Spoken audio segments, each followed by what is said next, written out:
श्री गणेशाय नमः। श्री सरस्वते नमः। श्री गुरवे नमः। अजोऽपि सन्नव्ययात्मा भूतानामीश्वरोऽपि सन् प्रकृतिं स्वामधिष्ठाय सम्भवाम्यात्ममां यया।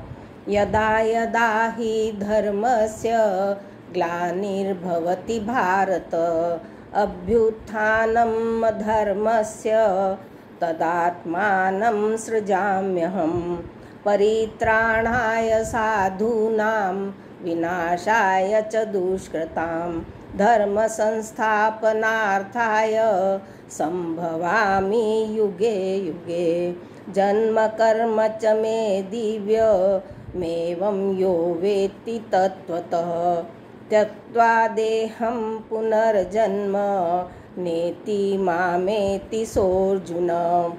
वीतरागभयक्रोधा मन्मया मामुपाश्रिता बहवो ज्ञानतपसा पूता मद्भावमागता।